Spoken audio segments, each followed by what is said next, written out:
Chapter 15, Section 2. We're going to be learning about the types of laws that we have in our country. And the big idea here is that the Constitution of the United States establishes and protects the individual's fundamental rights and liberties. And so some of the terms of the lesson, number one, are plaintiff, defendant, felony, misdemeanor, larceny, robbery, burglary, lawsuit, tort, libel, and even constitutional law. So lots of fun legal stuff today. There's a difference between robbery and burglary?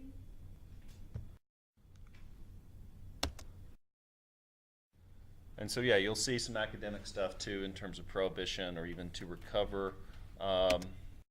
Question is, do you think the United States legal system, is it the best? Well, we'll make a judgment for yourselves after we get through the introduction. So, first off, let's start with criminal law. This is where a crime has been committed, where a punishment is prescribed. And so, the two types of law are criminal and civil. With criminal law, the purpose of criminal law is to prevent people from deliberately, that is purposefully, or recklessly, that is accidentally, harming one another or one another's property. In the case of criminal law, the government is the plaintiff. Plaintiff is a legal term. That means they are the person bringing charges. So in the case of the bushes, if someone has planted bushes on your property, you have to bring charges. That's why that is a civil case. But if I stole a computer from one of you, the government would actually charge me because I have committed a crime against the public safety of our community.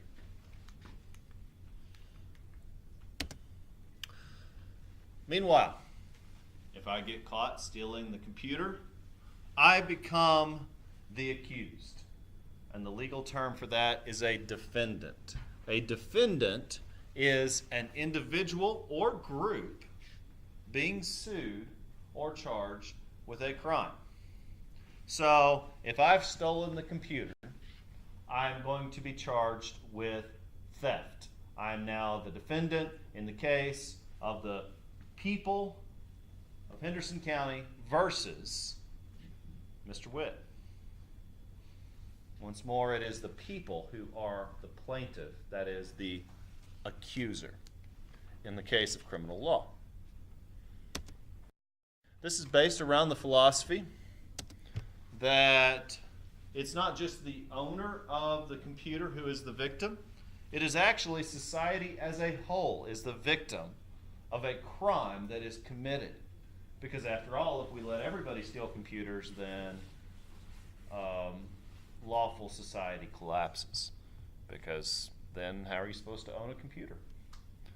In the case of criminal law, society is the victim. Because if that crime is allowed to continue, then eventually society collapses. And that's the theory behind criminal law. 95% of U.S. criminal trials are because of violations of state law, such as drinking and driving, such as reckless driving, such as theft or burglary. These are all NC state statutes. These cases are often titled the state versus the defendant. So if I stole the computer, it would be the state of North Carolina versus Mr. Witt. It's an adversarial system. That means that if I were caught stealing a computer, let's say it's a nice one, like a $5,000 Mac Pro Station, sort of like super fancy PC. So I've stolen now this $5,000 piece of someone's property. Well, I can face serious charges. And that's grand larceny. That's actually the minimum qualification for grand larceny. I can face prison time even. And so I'm going to hire a lawyer. Now, of course, we know that if I can't hire a lawyer, the state's going to provide me with one. But if I want a good lawyer, then I'm going to need to pay money. And, of course, the opposing side is going to have someone who is an expert in their field as well. They're often called a district attorney because it'll be tried here in Henderson County. So it's going to be the DA versus my lawyer. Yes, it's an adversarial system. My lawyer is going to present my case for how I wasn't present at the time of the crime was committed, how it's nowhere in my house, I burned it conveniently or destroyed it. So, good luck finding this thing or finding the evidence.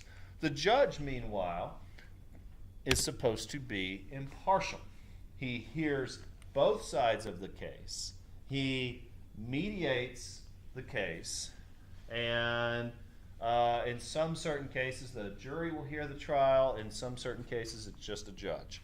So the system is called the criminal justice system. It has its share of critics. It also has its share of defenders.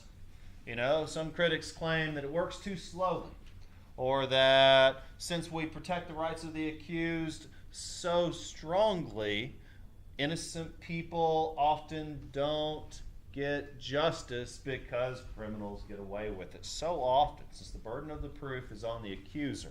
And that's one critic of the system, one criticism. But of course, the defense of this is that the alternative is some type of fascist totalitarian state where everybody gets in trouble, everybody's in prison, and everybody gets executed. We've seen that in certain countries. And so we have a criminal justice system that leans toward the accused. Okay, so types of crimes. Let's start with the big one, a felony. A felony is a very serious crime.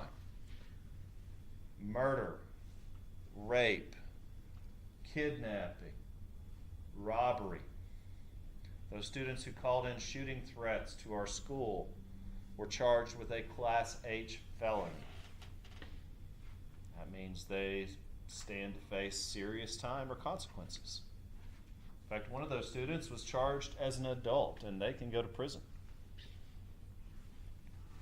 So once more, a felony. These things are reserved for very serious crimes. Running a red light is not a felony. You'll get a ticket, severity of which depends on the severity of the crime, but once more, you're not facing prison time. Running a red light is a misdemeanor. A misdemeanor is a relatively minor offense. If I've stolen an item of less than $5,000 in value, it gets filed under a misdemeanor. And when I was your age, in 2000, I had my truck broken into. Well, there wasn't a lot in my truck. They stole a bunch of CDs. They were important to me, but they weren't worth more than maybe a couple $100s at best. They stole a watch, which was a cheap watch, and they stole a bunch of my graduation money. I had just finished high school, and I actually had that money in an envelope. I was going to deposit it, but they broke into my truck and stole it before I could deposit that money in the bank. So all said and done, we're talking about roughly $1,000 worth of property that was stolen out of my truck. So I called the police.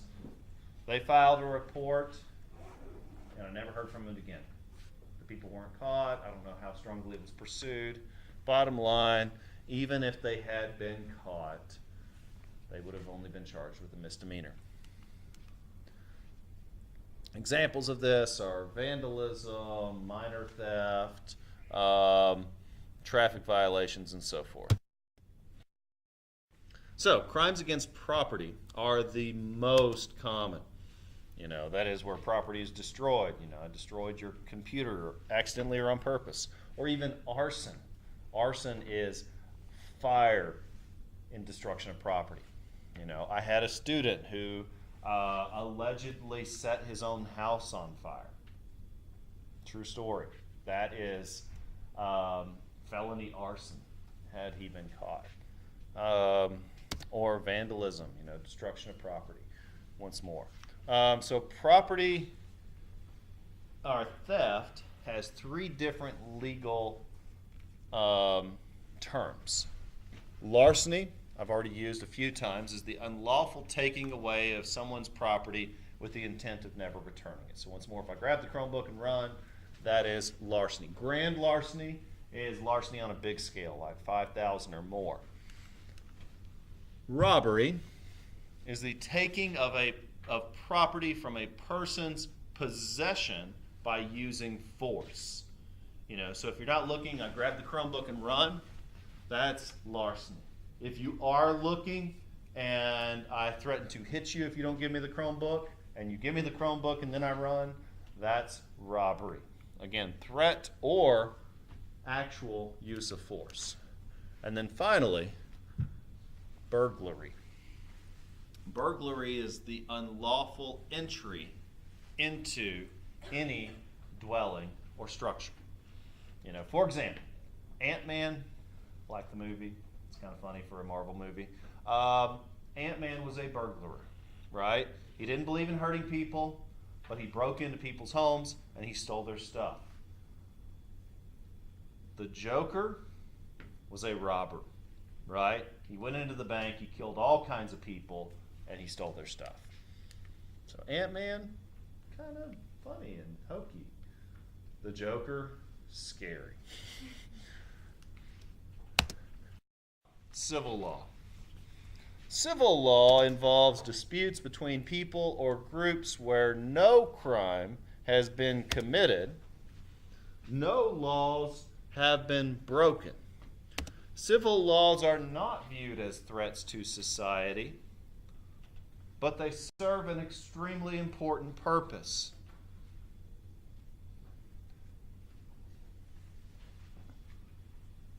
2 days ago, my wife was homesick, and someone came and knocked on our door. It was a surveyor, a contractor. Behind our house is just woods. It's nice and quiet. We love where we live because there's really nothing else around us.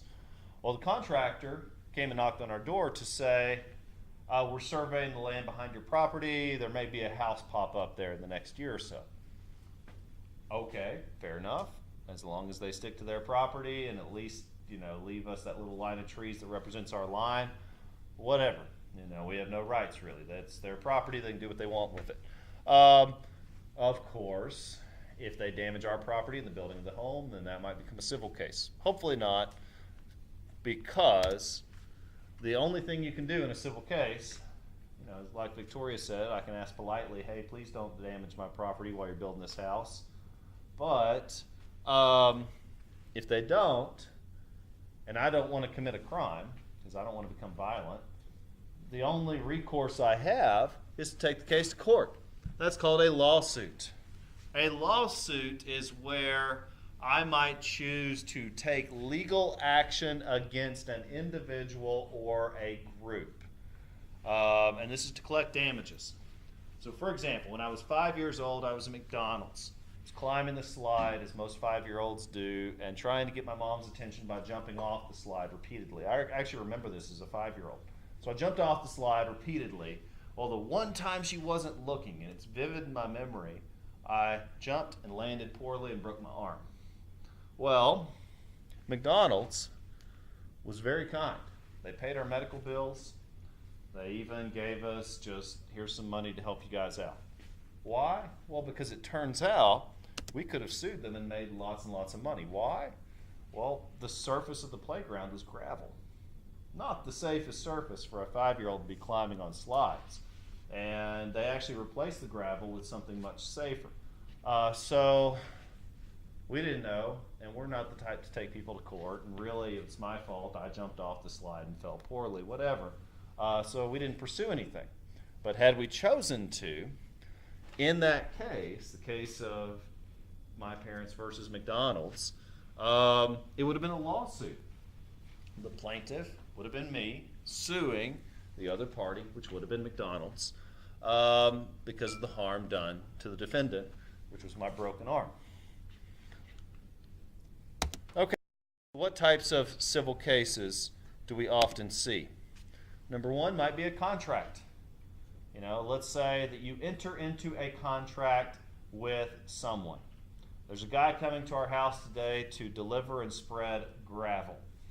We're under contract with him. He's going to come and put gravel on our driveway. Hopefully he'll do a good job. We'll come home today and there'll be gravel. But let's assume we come home today and our driveway is destroyed. I don't know. Maybe he just tore this stupid thing up. Maybe he drove all over our grass. Maybe he just destroyed our entire yard, pulling up trees and damaging stuff. In the meantime, we got a shed. Maybe he ran it over while he was trying to deliver gravel. So, the contract is very informal. He's bringing gravel, then he will send us a bill, and we will pay him. And let's say he's in violation of that. Let's say he tries to charge us more, or let's say he damages property in the process. Well, that might become a civil case. I hope not. These are never fun. Another example of a civil case is a tort. A tort is a wrongful act for which an injured party has the right to sue. I'm sure you've all heard the stories about somebody slipping and falling in a store, suing and making lots of money, and those things do happen. Maybe you've even heard the case of the person who drank the coffee from McDonald's and it was way too hot. They burned themselves and they sued and got lots of money. In those cases, the injured party, that is the plaintiff, took the defendant, that was the store or the corporation that owned the store, to court. And that's called a tort. So an example of this, if a person suffers an injury and claims that another party is responsible. So about 7 years ago, I helped start a mountain bike club for Transylvania County Schools. It's taken off. It's now an actual team. They have varsity sports that they compete in. It's really neat. Well, when it first started, the superintendent met with us just to clarify that if some kid gets hurt, it doesn't matter what kind of waiver we've had them fill out, they're going to settle out of court. Basically, if the kid gets hurt and the parents complain, we're going to give them money, because it's, at the end of the day, just cheaper than going to court. Because even though it might not have been our fault, that kid was hurt while under our care. And maybe the messiest of all is family law. These involve custody disputes. Those are handled in civil court. These involve divorces. These involve even cases of if someone leaves someone else but cuts them out of any type of property. Maybe like someone built a home together and now the other person leaves. Well, they are technically entitled to half of the value of that home. Well, if the other person doesn't fill up their end of the bargain, then sure, they're a bad person, but what are you going to do about it? The only thing you really can do is take them to court in family law. Okay, so several important names in terms of champions of legal rights.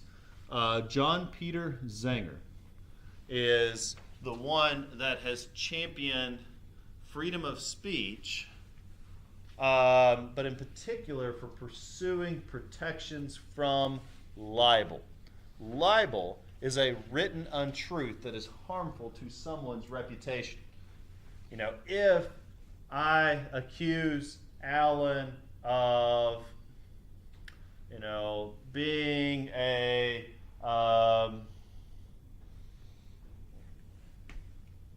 really bad person, couldn't think of anything.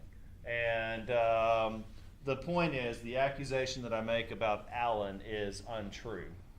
He's this really sketchy person that goes around flashing people in Hendersonville, and I put it in writing.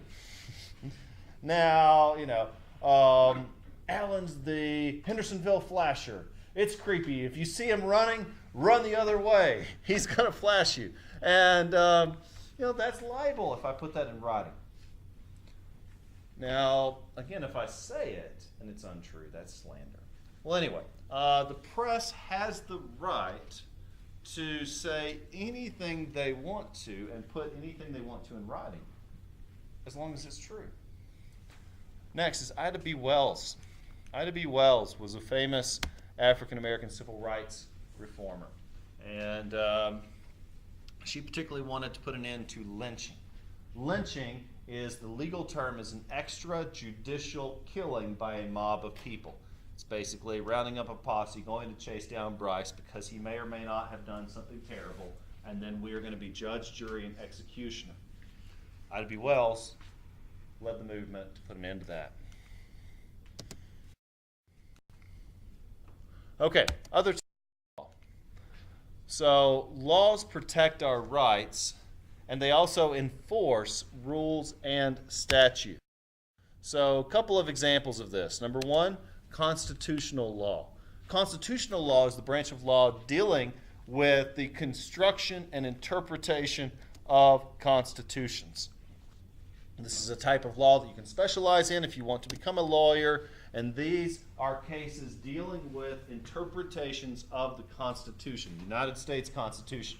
You can argue this at the state level because North Carolina has a constitution. You can argue this at the national level in front of the United States Supreme Court. Other sources, law, of course, state constitutions like North Carolina's. Even our student government has a constitution. I mean, it's there. You can look it up sometime. It's on my website.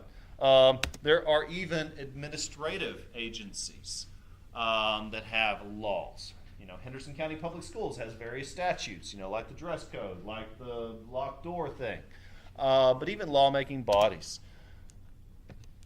Okay, so let's back some of these. Administrative law. Administrative law are rules and regulations made by executive branches and their agencies. Next is statutory law. Statutory law relates to statutes or laws written by legislative branches of government, like the General Assembly or the United States House of Representatives.